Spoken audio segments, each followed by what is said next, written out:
This is how Lady Furness deciphered Mr. Simpson's early life to Edward. Wallis was born in Baltimore.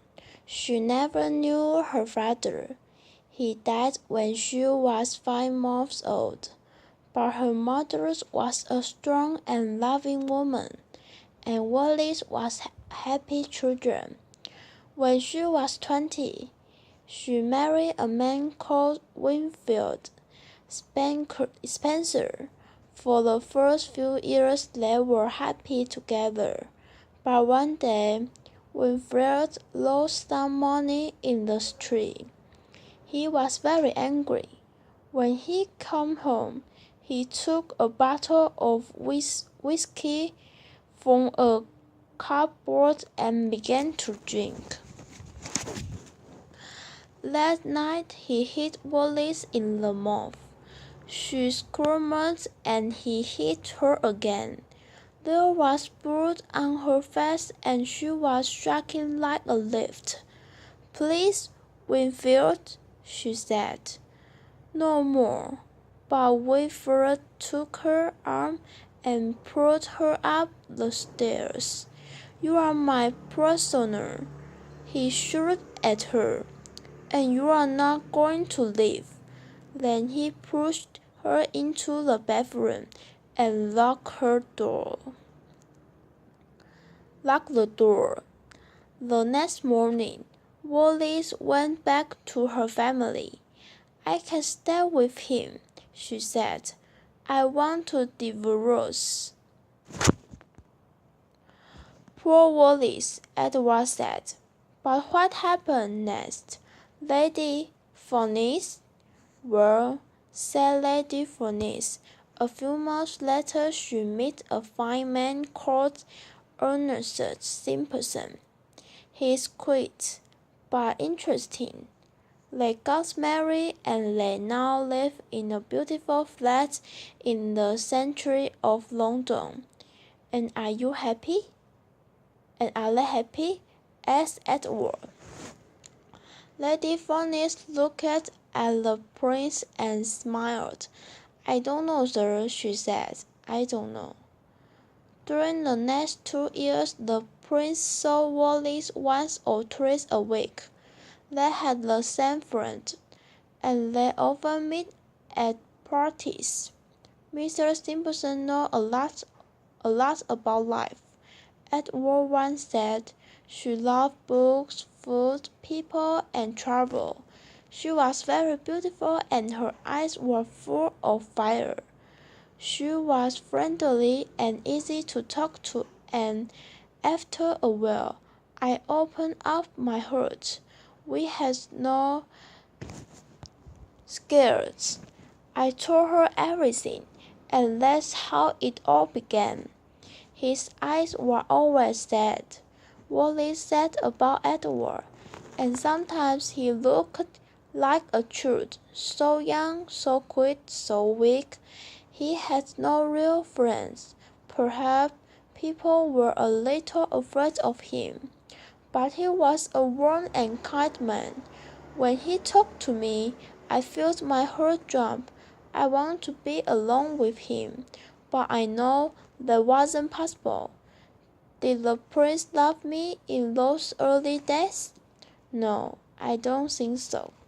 But each time we meet, we just feel closer and closer."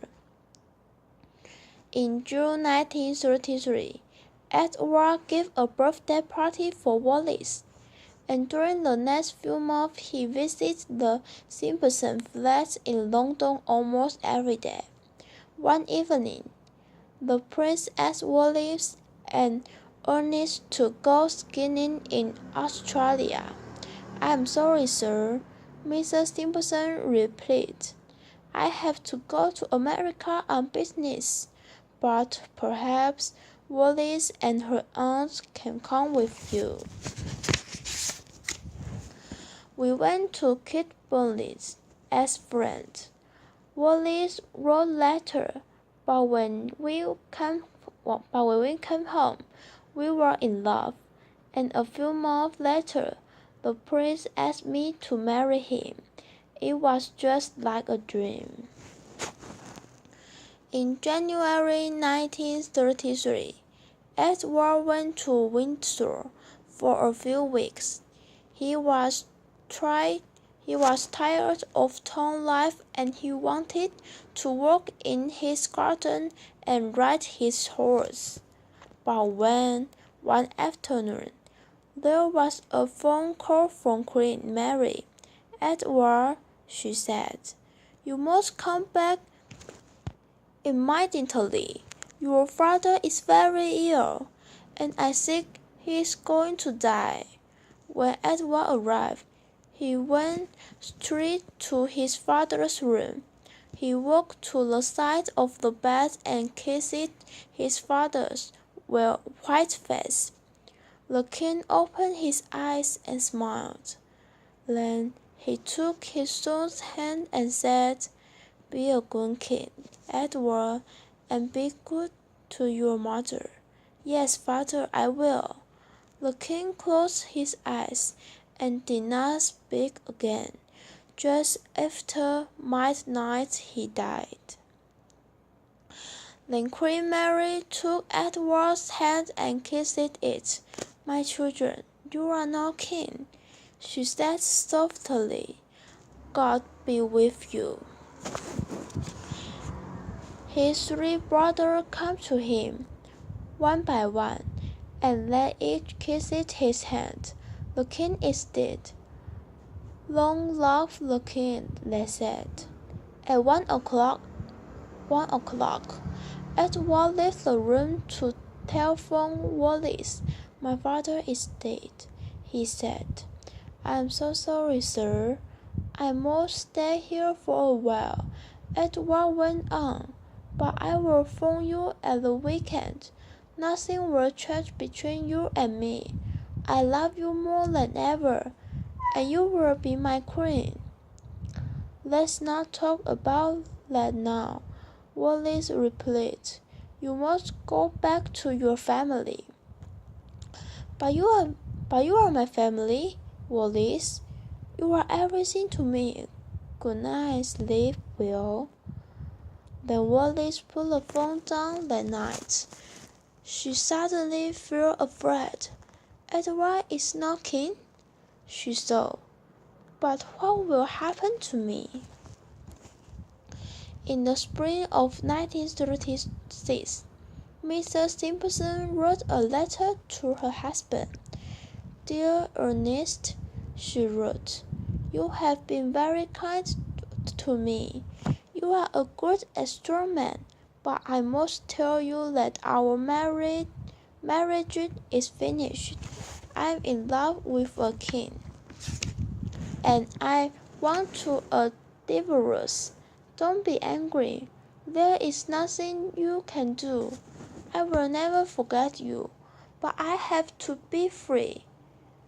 Ernest replied immediately. "Your letter arrived this morning. I will do what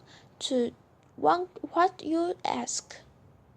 But I will never stop loving you, and if you need me, I will always be here."